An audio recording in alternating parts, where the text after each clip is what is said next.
Hey guys, Captain Mike. Welcome to Whiskey and Witerature. This is the 2026 edition of the 50 greatest books of all time as determined by an algorithm. We're going to talk about where the list comes from, how I use the list these days. We're going to tell you what the list is, and then my thoughts on the list. It will be a longish video, so I'll drop chapter tools below. Feel free to skip ahead or back and forth or come back at some other time and work your way through the list. I first came across the list in 2022 and I thought, man, I love to read books. Certainly I've read a lot of the 50 greatest books of all time list, and no, I had only read several of the books on that list.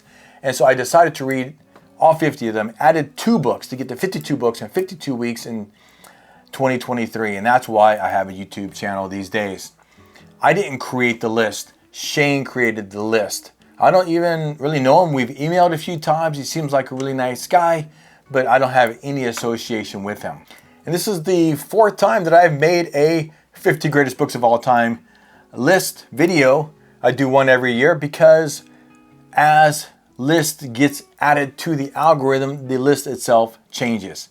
If that doesn't make sense, let's talk about it. Shane, he created an algorithm, not the list. So he adds list of greatest books, and I'll drop a link below into his website. You can feel free to go there and check out what list he uses. And so as he adds more and more lists into the algorithm adjusts and the list itself changes. Of course, the list itself is much greater than just 50 books, but we're only going to talk about the top 50. And when I first saw the list, he only had about 150 lists that he added to his algorithm. Now he adds over 700. And how I currently use the list, because it does change every year, in 2023, I just read the list. I started with number 50. I bought all the books before 2023 started. I had them all stacked up, and I even knew what order I was reading them in. From 50 to number 1, plus 2 books that were added to me, one by Mrs. Captain and one by somebody else.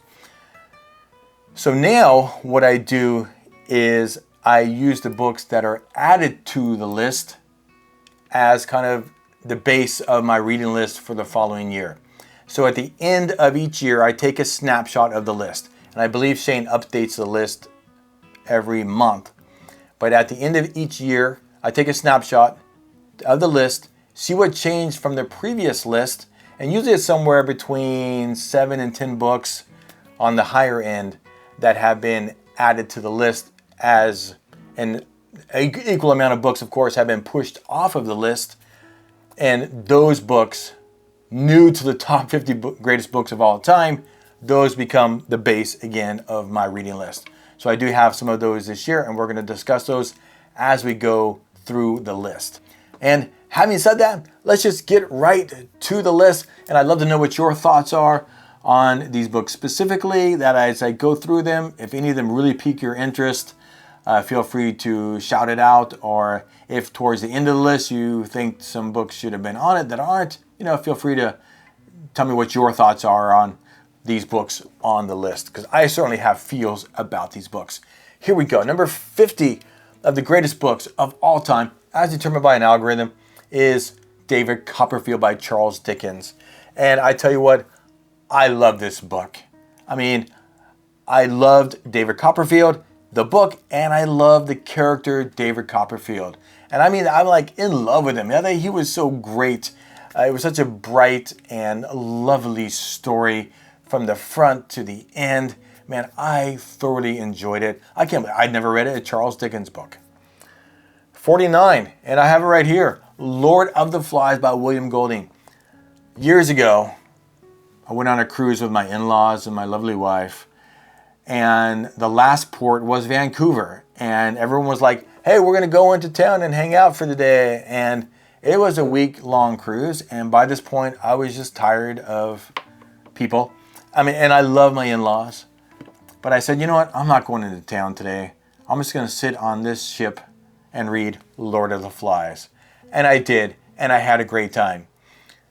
I'm pretty excited about this reread this year because it's been almost 20 years since I put down Lord of the Flies, And I just talked to my good friend Max, and we are going to read and review Lord of the Flies together. I'll drop a link below to a review that Max and I did with 1984 a couple years ago, and it was a fun time. All right, number 48, Brave New World, Aldous Huxley. I don't know really much about what the plot of this book is. I've never read it, so it is on my read list for 2026.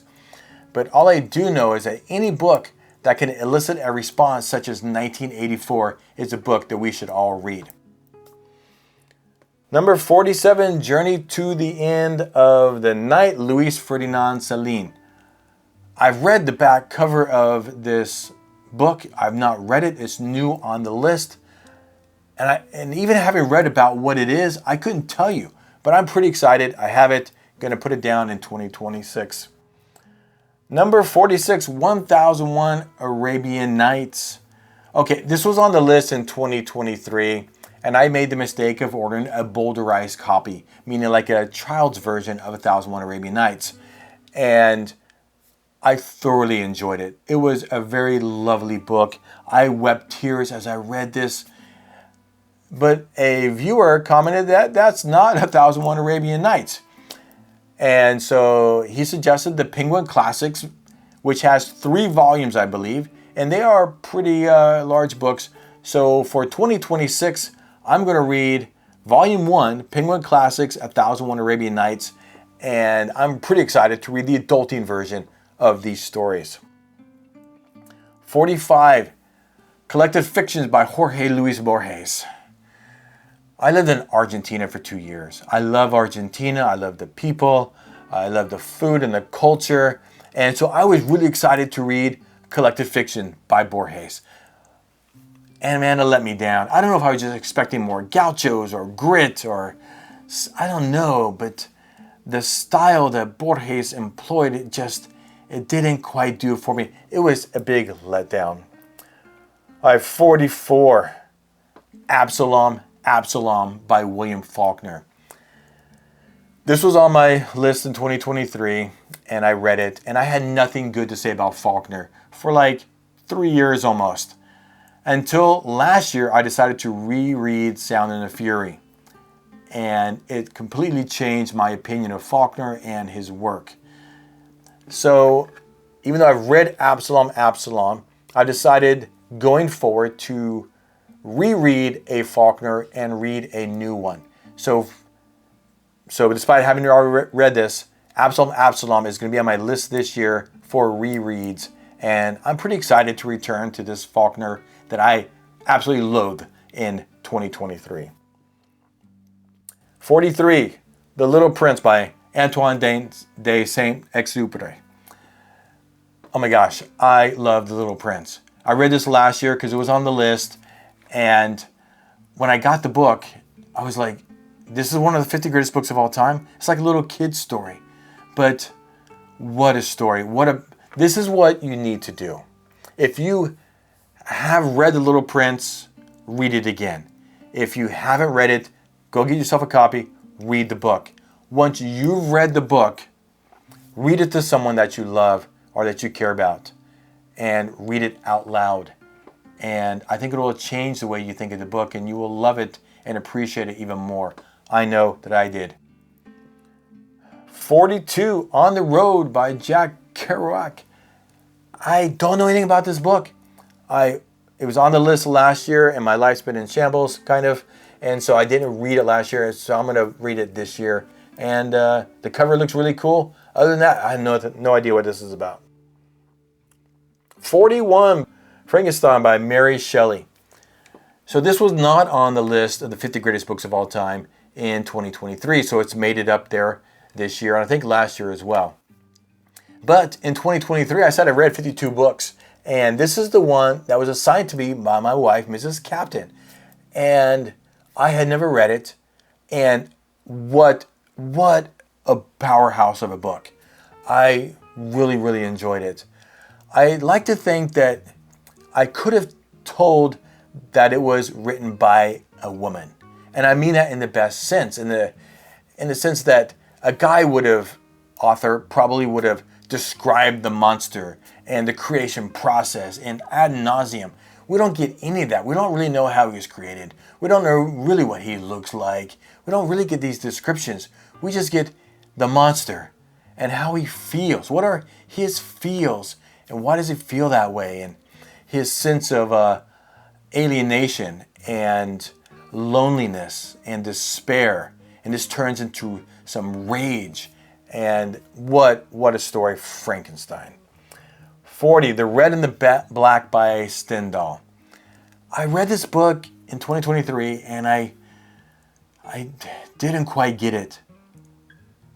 But having read last year Les Mis and The Count of Monte Cristo, I kind of want to return to The Red and the Black. So maybe for 2027, because I'm tapped out this year, maybe for 2027, I'll return to The Red and Black and see if I appreciate it more. 39, Great Expectations by Charles Dickens.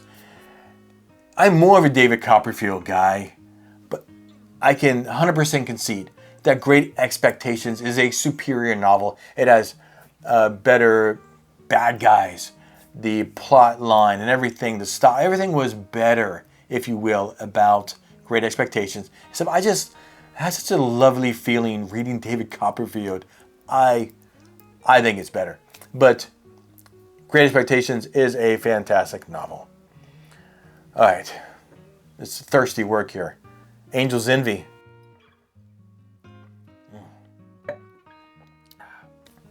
Okay, 38. Les Mis by Victor Hugo. I read this last year in 2023, and I thought it was amazing, despite the digressions. At first, I was like, what the heck is going on with all this stuff? But, man, what a powerful story.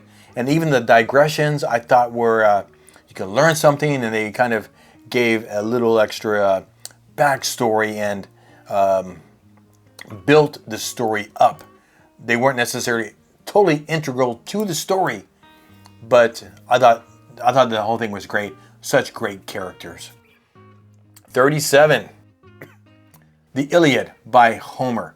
Homer's one of those books that looks daunting. A little scary when you look it on your shelf there, but you open it and I appreciated it. I thought it was really well done. Rage. 36. Invisible Man, Ralph Ellison. Sorry, this is one of those books I just didn't get. I was lost most of the time, couldn't relate to anything. I didn't know what was going on most of the book. I had a really hard time with this one. Invisible Man, Ralph Ellison, don't get it. 35. Catch-22 by Joseph Heller. I tried to read this book a couple of times prior to 2023. But I think when you're a Mormon, you don't have a sense of humor. And so you don't really appreciate, or you think Catch-22 is kind of a little risque or something. I don't know, just not the kind of humor that Mormons appreciate. But now that I have shed those scales of Mormonism, I read Catch-22 in 2023 and thoroughly enjoyed it. I thought it was a fantastic book, and we should all read it. 34. The Master and Margarita by Mikhail and Elena Bulgakov. This was also on the list for last year. I did not get to it, but I'm still excited because I'm going to read and review this with my daughter, Sadie, and I've done a couple reviews and whiskeys with her, and it's always a good time. And this is another one that I've read the back of it. Someone goes to Russia with the devil or something. Like, try and explain this, just haven't read the back of the book. I can't, but I'm pretty excited about doing the read, doing the review, and then sharing it with you. 33, Mrs. Dalloway by Virginia Woolf. This is my first foray into the stream of consciousness style novels, and it's such a light, airy book. I thoroughly enjoyed it. It's one day in her life, and there's a little interwoven story as she's going about and getting ready for her party, and then we have, I'm not even going to say what happens there, but it's all just kind of comes together and then comes. What a lovely, lovely story. And if you know about Virginia Woolf's life, it makes that story even more tragic. I'll leave it there. 32 Alice's Adventures in Wonderland by Lewis Carroll. Read and reviewed this in 2023 with my youngest son, and I think this is a fantastic book. What's so great about it is you can read it like on a surface level, and it's just like a fun, crazy kind of story. But as you reread it, or if you really pay attention your first, and then, as you read it again, you can get deeper and deeper in different levels. I think it's very, very well done. 31, Heart of Darkness by Joseph Conrad. I read and reviewed this one in 2023 with my oldest son. He had read it in high school and he had an annotated copy and everything. It was really enjoyed doing that review. I had tried to read this a couple of times previous to 2020. I just couldn't trudge my way through it. But I thoroughly enjoyed it, this novella, and it's a little dark in a sense that is oppressive and just feels kind of tight, but what a read. 30, Middlemarch by George Eliot. If I had to give an award in 2023 for the most boring book that I read, Middlemarch, A Study of Provincial Life, would be that book. I read it. I couldn't tell you anything that happened in that story. I didn't dislike it or like it. I just didn't feel anything. I just read it and I was done. I don't know. Did you read it? Did you have the same impression? I don't know. 29, Jane Eyre by Charlotte Bronte.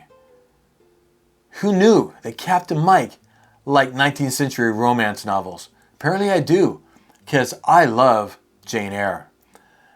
It did help that I listened to a large portion of this read on Audible, where it's read by Thandie Newton, who, I kind of appreciate. And then I read about Charlotte Bronte's life, and she sounds pretty amazing. And then Jane Eyre herself, especially young Jane Eyre, she sounds so lovely and cool that I just have this wonderful picture and had a fun time with the read of Jane Eyre. 28, To the Lighthouse, another Virginia Woolf. Again, talk about Audible. This one, if you listen to it, it's read by Nicole Kidman, who I also appreciate her accent. She was great to listen to, did a really nice job.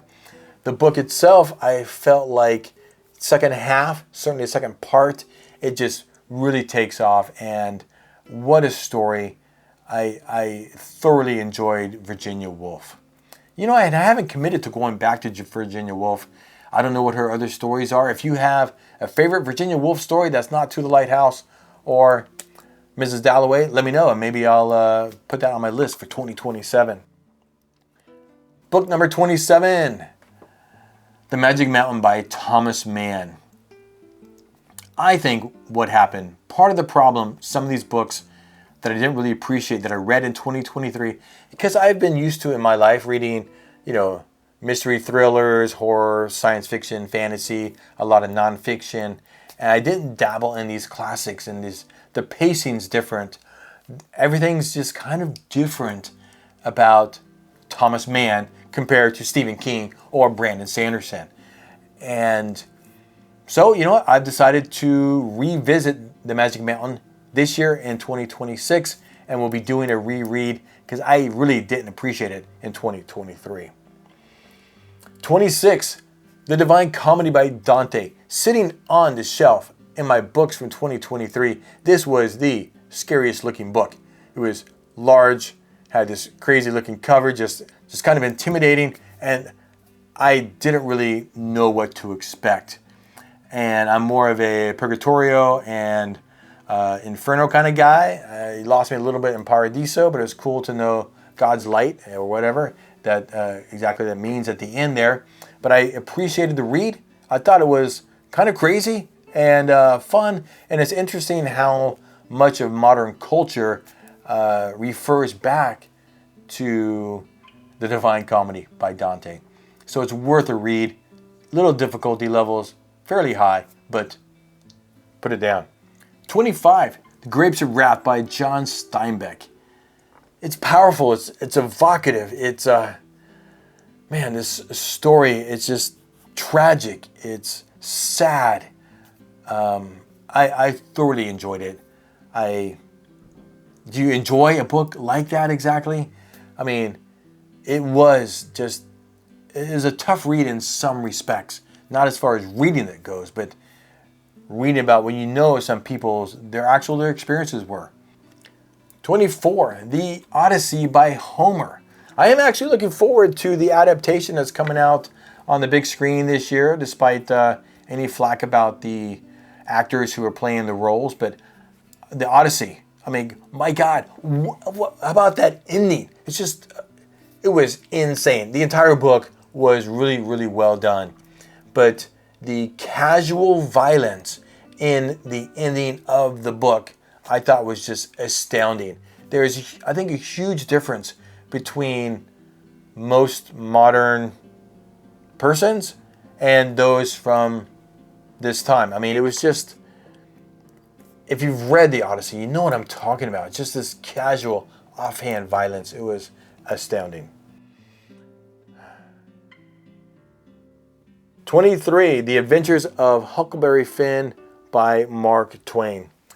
And I can't believe I had read this before 2023, and I'm so glad that it was on the list, and I did.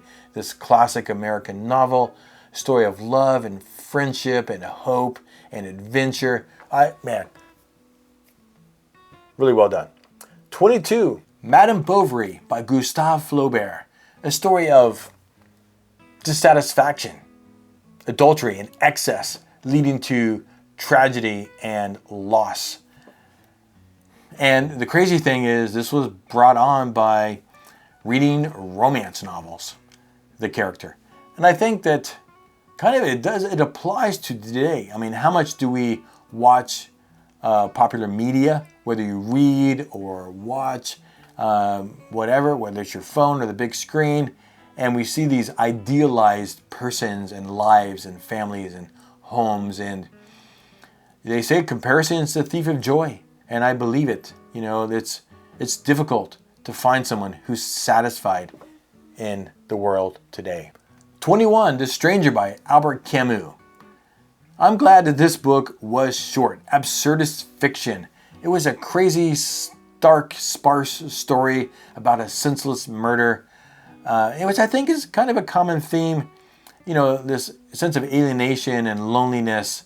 And that's a common theme through a lot of these kind of classic works. Anyway. 20, The Trial by Franz Kafka. I told myself last year that I was going to reread some Kafka, and I just can't bring myself to do it. Like, this was such a chaotic read. I felt like you had this masterpiece. Imagine a painting that was just cut up into pieces. You know, a quarter of the pieces were just thrown away, and the rest of the pieces were shuffled around, so they're not like where they're supposed to be. And so you can't even tell what the masterpiece is supposed to be. That's how I feel like a Franz Kafka novel is. It's like, what is going on? Don't know. In fact, I read and reviewed this with my daughter Sadie, and I had to re-review it because we both disliked it so much. The original review was so bad, I just had to redo the review. Anyway, not sure. If you have feelings about Franz Kafka, let me know. I just don't quite get it. Number 19, The Brothers Karamazov by Fyodor Dostoevsky. In 2023, I read 2 Dostoevskys in a row, Crime and Punishment, and The Brothers Karamazov was second. And I don't recommend to anyone ever read 2 Dostoevskys in a row. What happened, I think, is by the time I got towards the end of Brothers Karamazov, I was just exhausted of Dostoevsky. I mean, this is such a chaotic, frenetic, maddening type novel. This descent into madness is how I felt about it. And I think it's pretty well acclaimed that this one is a superior novel to Crime and Punishment, and maybe it's because of the order that I read it, but I'm more of a Crime and Punishment guy. But I'm a big fan of Dostoevsky, and I have 2 of his other books on my list, which I'm not going to read side by side or next to each other this year. I'll separate them out by a little bit. 18, The Bible by Jesus.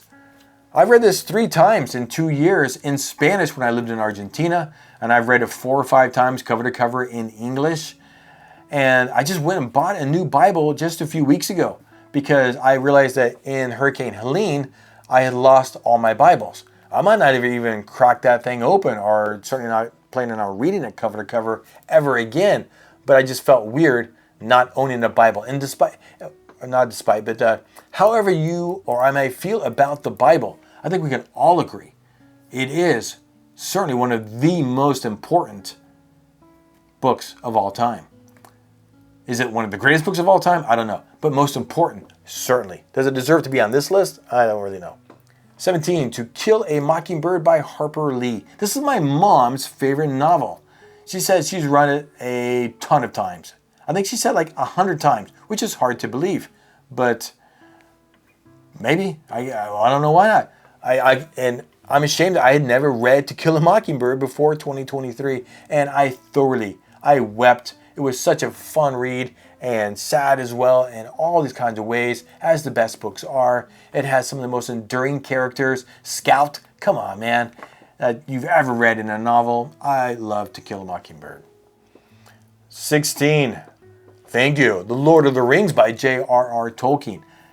I loved it. Love it. Love it. I read it, I don't know, 4 or 5 times all the way through. Is it derivative of prior works? Perhaps, but most modern fantasy is derivative of Lord of the Rings. If you're not using elements from the Lord of the Rings, you're purposefully avoiding elements of Lord of the Rings. So it has an influence on almost all authors of fantasy, even today, right now. All right, 15, Wuthering Heights by Emily Bronte. Why is this one higher than Jane Eyre? I don't know. Certainly, in my opinion, it should be flip-flopped.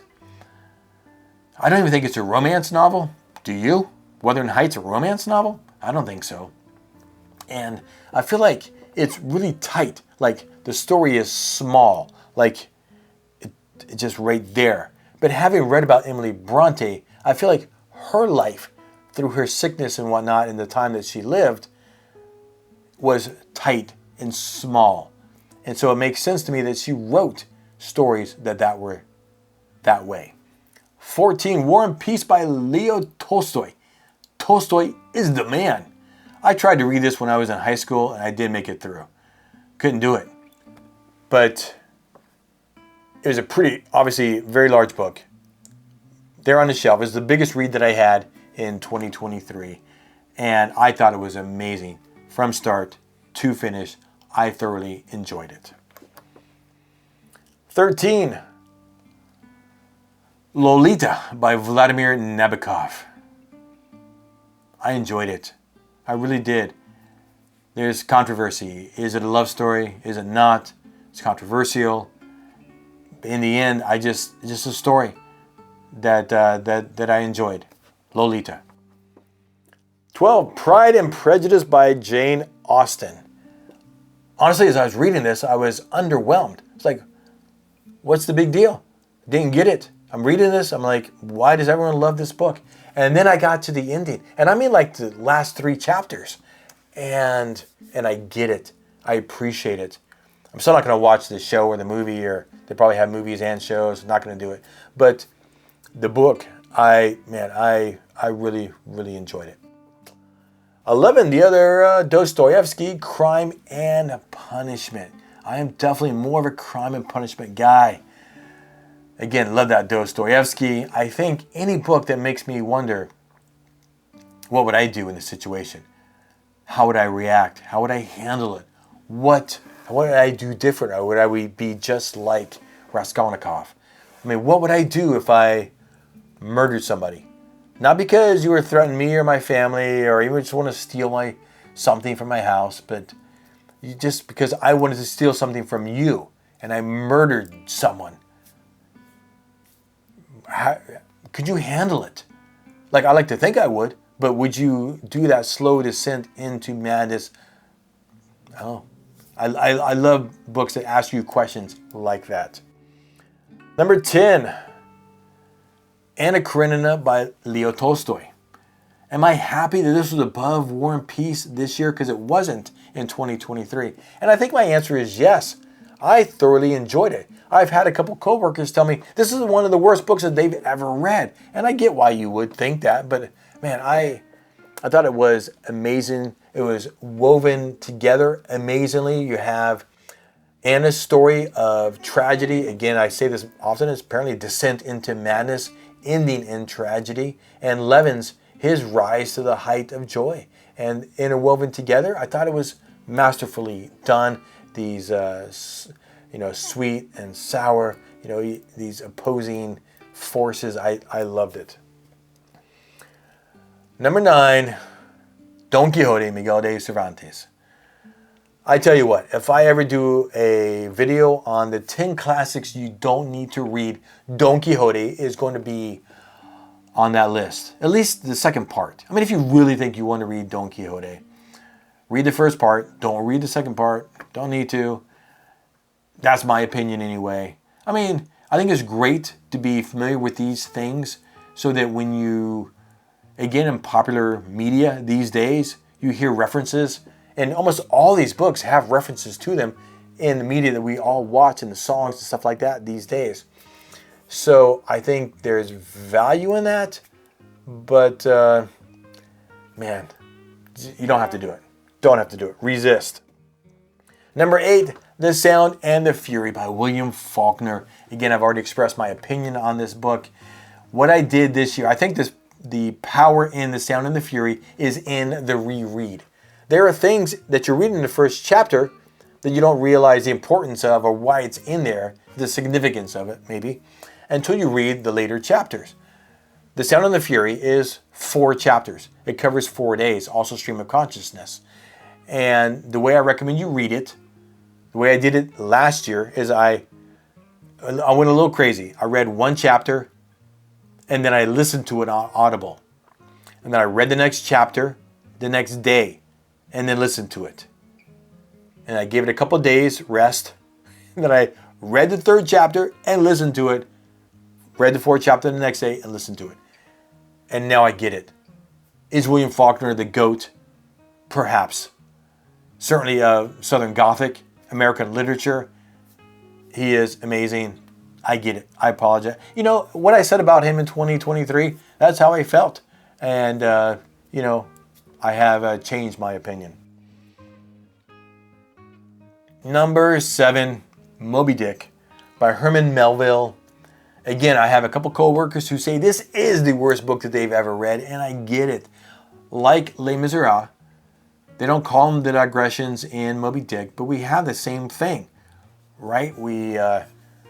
It's a story of revenge and hatred, and I think tragedy and obsession. But interwoven with this story, we have the little mini digressions. They're big in Les Mis because this is a bigger story. But in Moby Dick, there are smaller digressions about the whaling stuff. And I know they're meant for other things to educate you about the whaling, but also as analogies for other parts of our lives and things like that.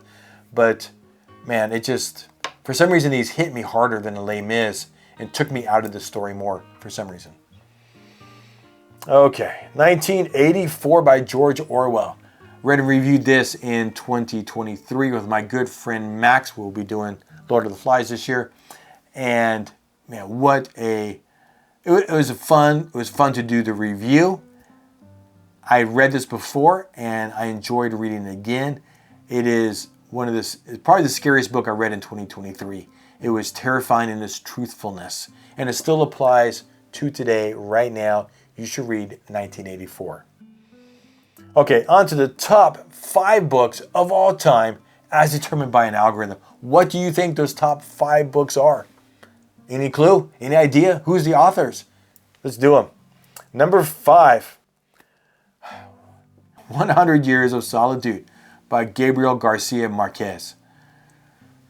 I'm going to assume the fault is mine. It's like I went to the Met about a decade ago, and I'm walking around the Met, and I'm thinking, the Metropolitan Museum in New York City, and I'm walking around there and I'm thinking, This is embarrassing for me to admit, but I was walking around thinking, I'm bored. And I think that was because I didn't have enough education to appreciate the things I was seeing, for the most part.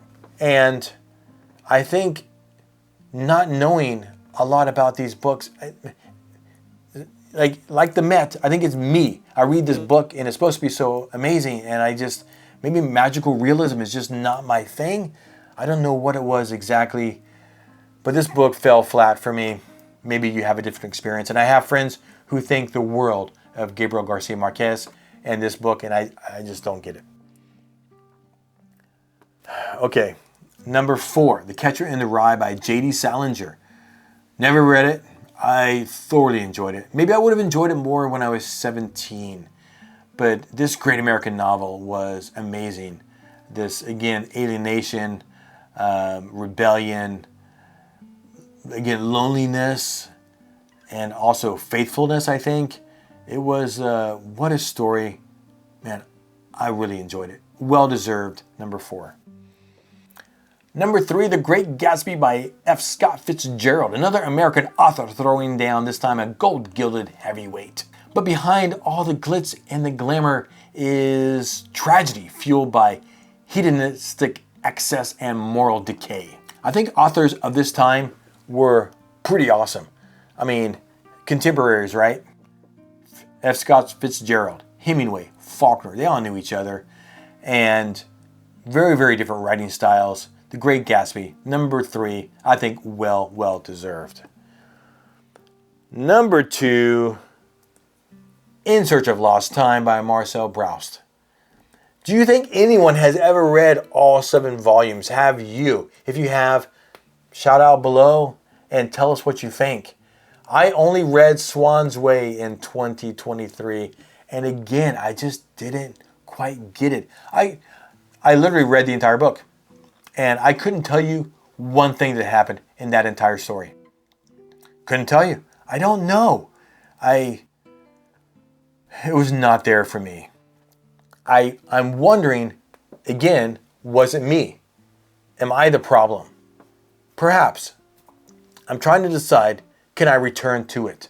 I'm trying to decide, is it worth it for me in perhaps 2027 or 2028 to get all 7 volumes and read them all? If you've done that and you have thoughts and feels on it, let me know. Number 1, the greatest book. Oh, let's have some more. I have to have some more whiskey before this one. I should have gotten Irish whiskey. That's a hint.